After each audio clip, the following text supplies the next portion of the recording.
Hi everyone, and welcome to this academic skills presentation that outlines 3 key differences about learning at university compared to college. In general, since colleges offer applied programs and universities concentrate on conducting research and delivering degree and professional programs, you may notice that there is a heavier emphasis on studying theoretical knowledge when you are learning in a university environment. In turn, this impacts the expectations around written work. Specifically, there is the expectation that most of your written work at university will be explanatory and analytical, rather than just descriptive. As well, your instructors are looking for word choices that are focused and precise. For example, the sentence, "Older adults benefit from having pets," is descriptive because it outlines a general idea. In contrast, the sentence, "Pets may support good mental health for older adults by providing companionship and reducing feelings of loneliness," is analytical because it describes an idea and then explains how this may occur. Another aspect of written work that you may find in university is that you may be given fewer writing assignments than in college. However, they are usually worth a relatively high proportion of your overall mark in a course. At university, you are also expected to keep up with the weekly readings that are assigned. Although the amount of time it will take to complete these readings depends on an individual, it will likely take around 2 to 4 hours per course every week. In addition, there may be a wide range of reading materials that you are expected to review, such as textbook chapters or research articles. To help read effectively, consider using a 3-step process. Before you start to actively read, preview the text by skimming over the words, reading the summary or abstract, examining headings, and looking at the figures and tables. This will help you get a general overview of the information. Then, begin to read actively by staying focused and engaged with the material.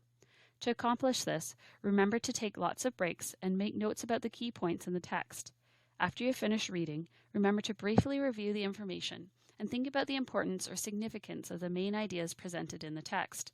You may also want to take a few minutes to write down any questions that you might have to ask your instructor. You may also need to manage your time differently at university because due dates may be further apart in the semester than they are in college courses, and you also need to plan for self-directed learning activities like reading, working on assignments, and studying. There are numerous time management tools like calendars, planners, and apps that you can use, but the main thing is to plan your time over the long term, for example, the 4-month semester, and on the short term, so on a weekly or daily basis.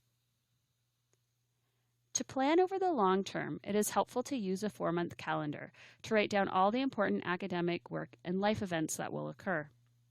This helps you analyze when you will be busy so that you can develop strategies to accomplish all your assignments by their due dates and put forth your best effort.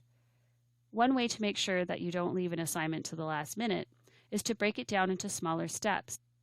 You can use a table like the one shown on the right to identify specific tasks that need to be accomplished, how much time you estimate these tasks will take, and when you will complete these tasks. Then you can add these tasks and mini deadlines to your short-term plan. Since your schedule may vary from week to week, a short-term plan is helpful to give structure to your days and let you know how much time you have to allocate to your different responsibilities. When you're making a short-term plan, it is beneficial to list specific tasks that need to be completed and estimate how long they will take you, but also remember to add some flexibility into your schedule for unexpected things that may come up. One last difference to note between learning at university compared to college is that you may have larger class sizes in introductory courses, and you may not have the exact same schedules as others in your cohort. To help build community, it is helpful to engage in class discussions and to extend these conversations outside the classroom by creating a study group or attending events on campus.